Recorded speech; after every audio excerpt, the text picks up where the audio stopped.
The Ray Darcy Show on RTE Radio 1. Proudly sponsored by Volkswagen.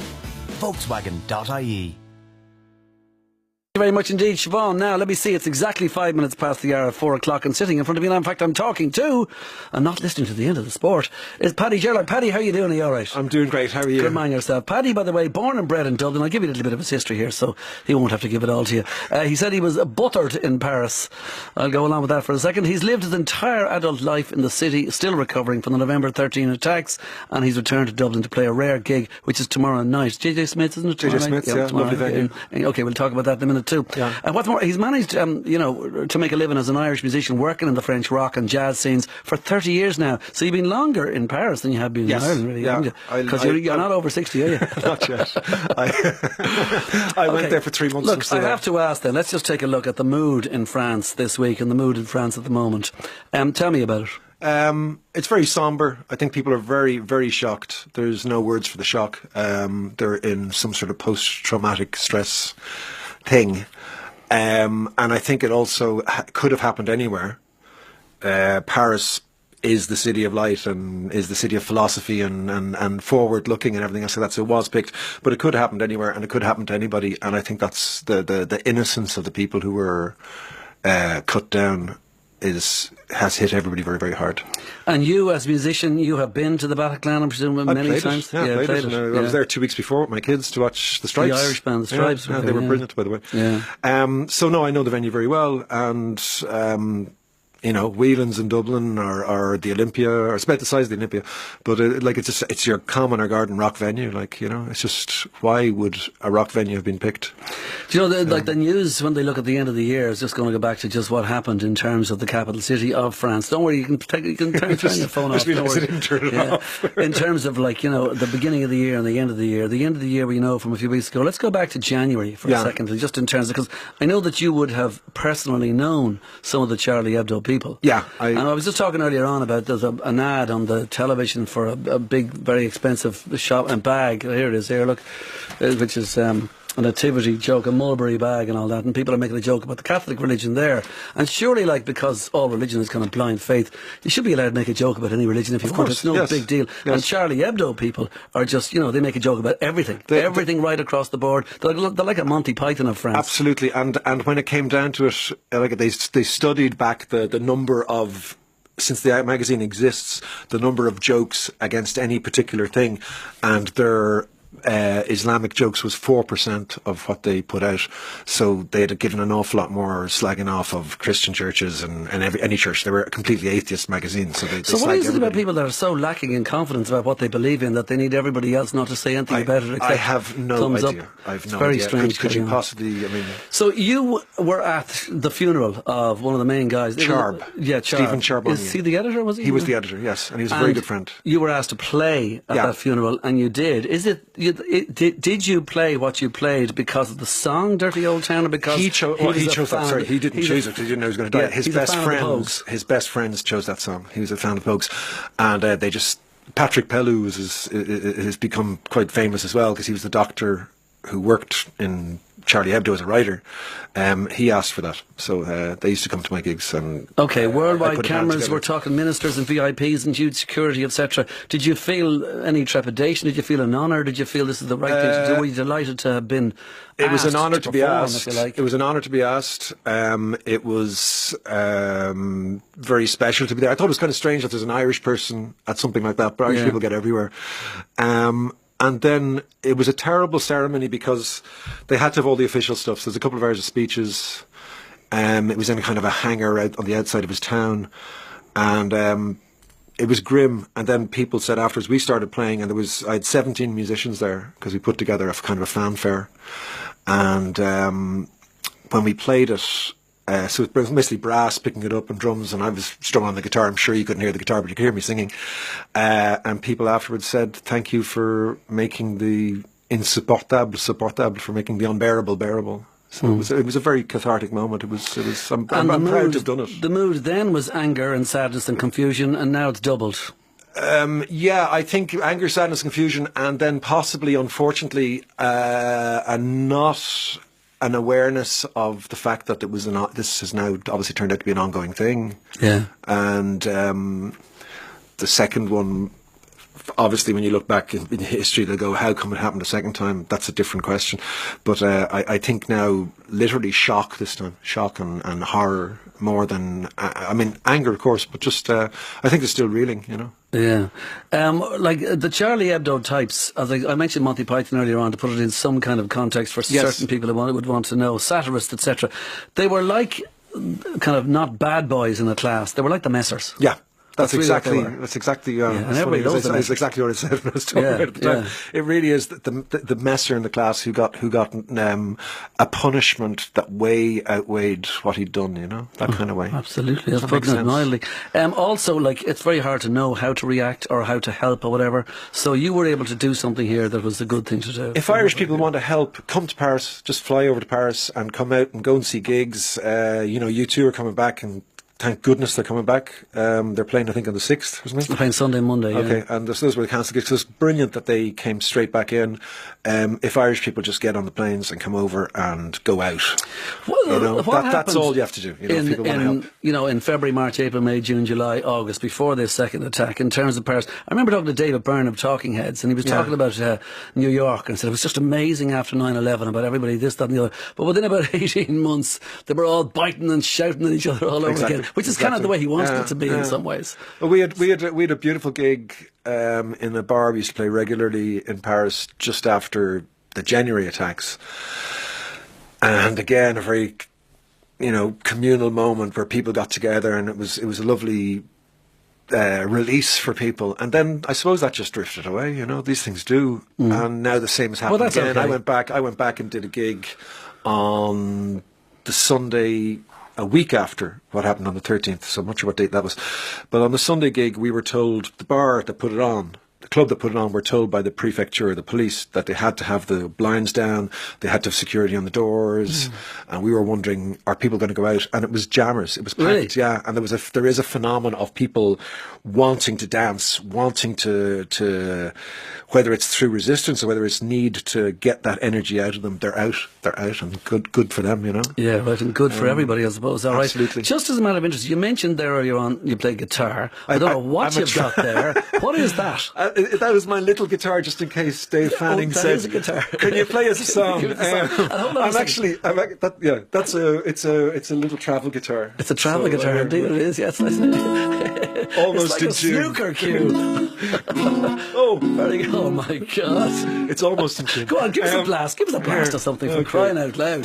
I just woke up and day is done. Somewhere out there must be a setting sun.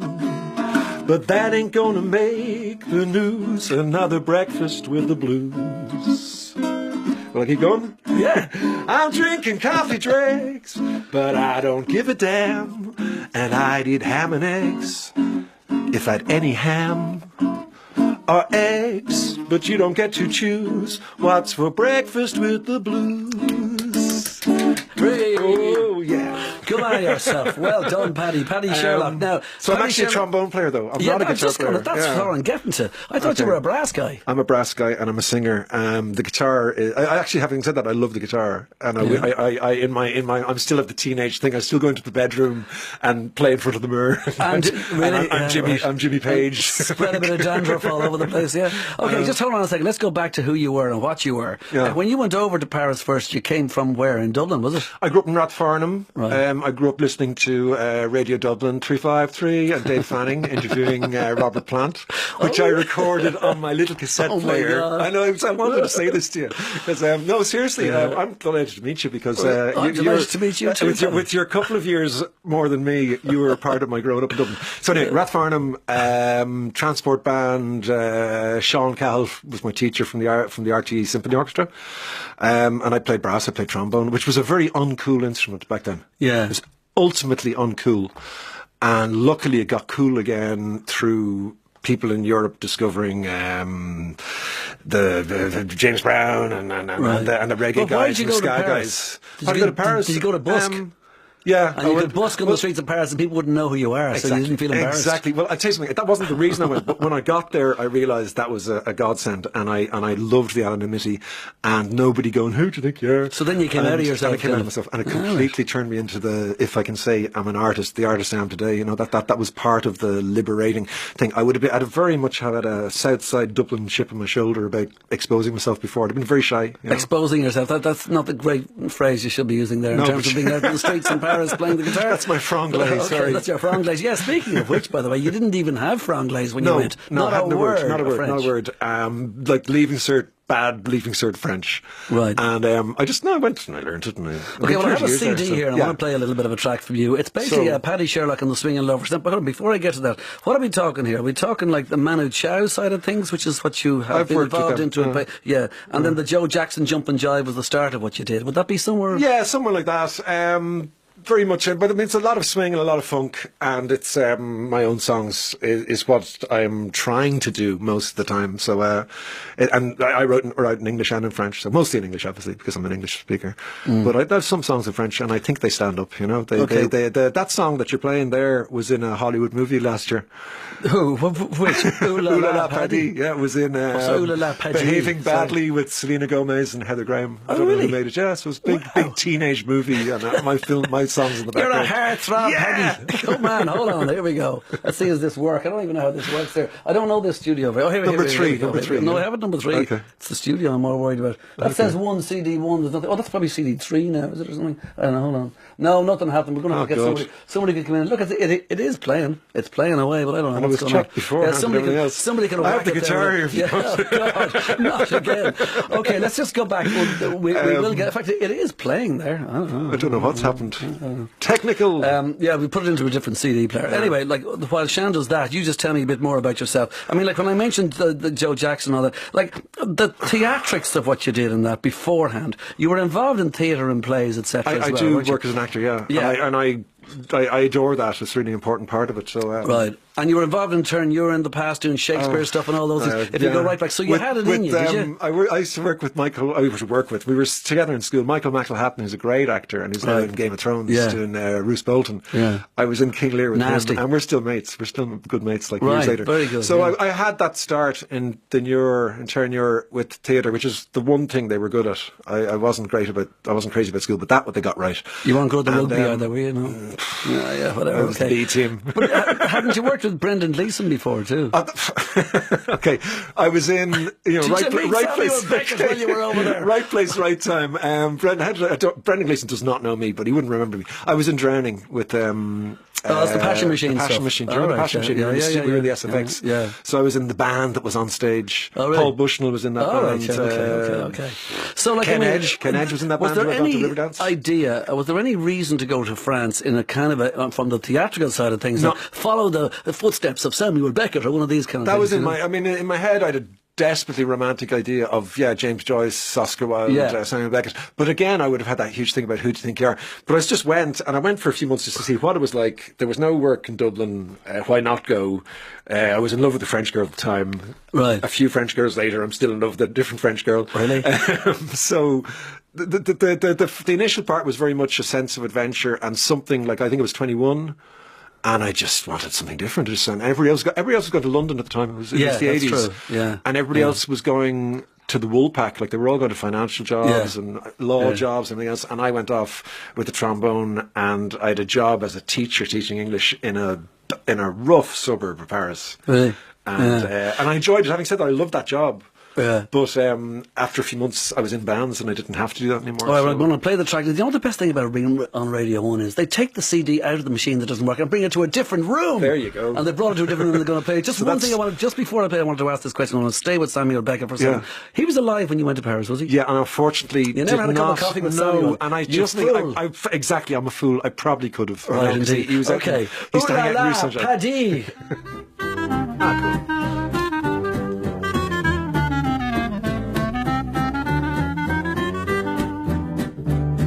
Avec une paille, je lui chatouille l'oreille, elle me fait ouh la la, Paddy.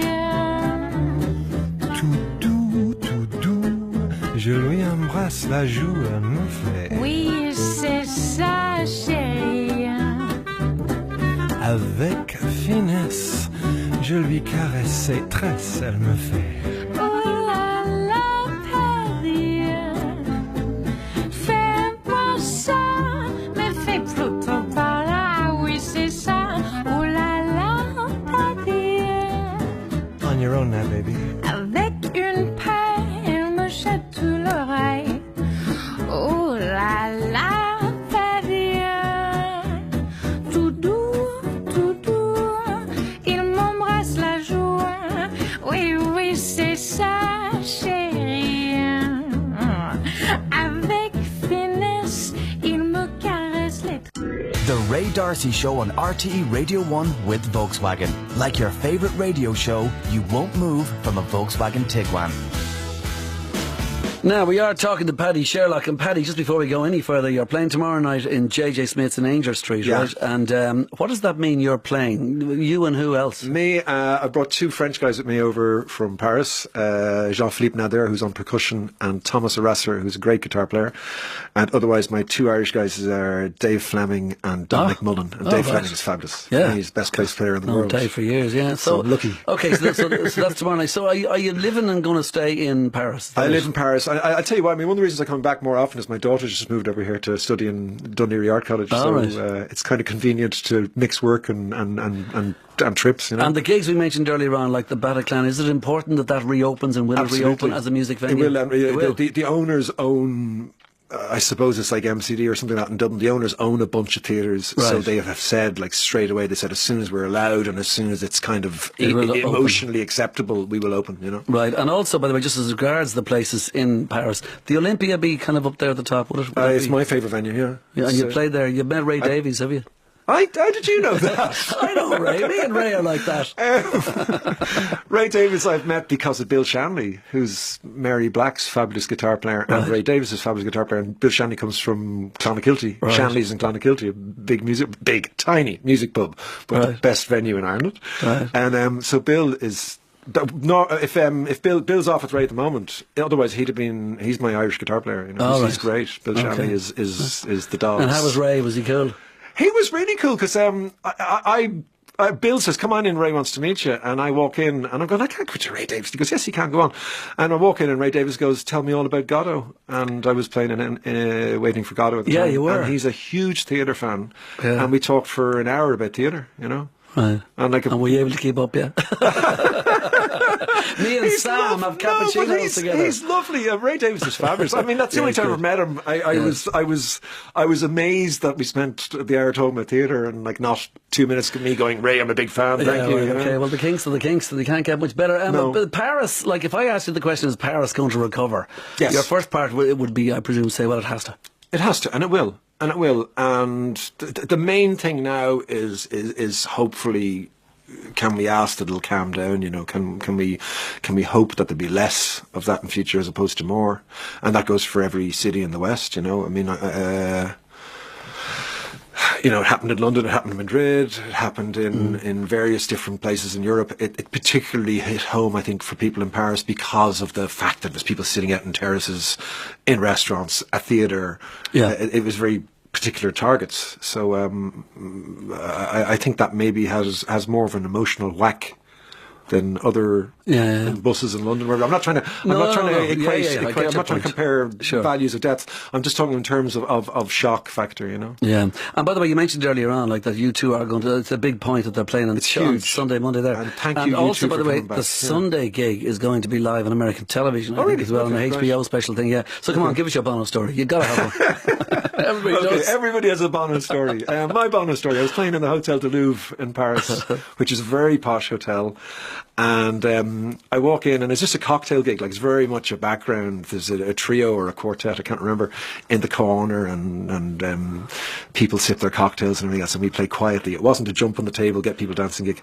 But I walk in and I look over and I go, "Geez, that's Bono in the corner over there, sitting with people." But I didn't say anything, I didn't go over and I just did my stuff. And then I was in early, so about an hour later we went on.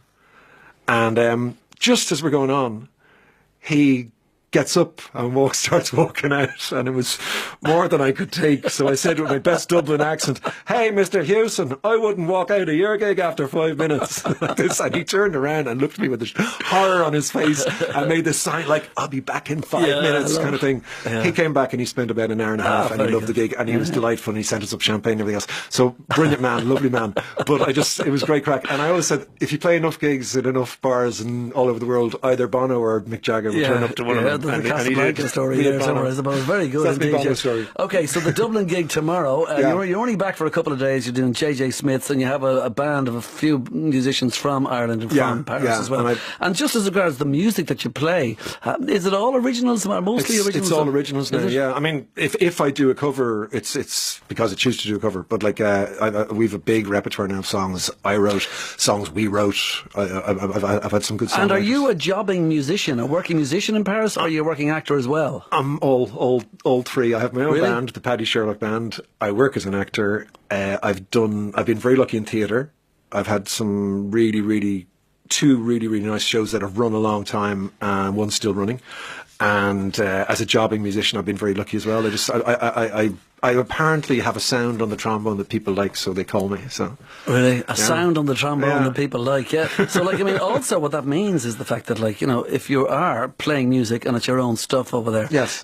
When you were acting on stage, you had to do a lot of how shall I put this, stuff in the French language, and you couldn't speak French. No, but I've been there for 30 years now. So by the time I got round to doing Waiting for Godot in French, my French was good. So I would have an accent, but people would hear the accent straight away. But the French, I touch wood, I assume is, can I say, close to perfect. It's good. It's good enough to be on a stage in Paris.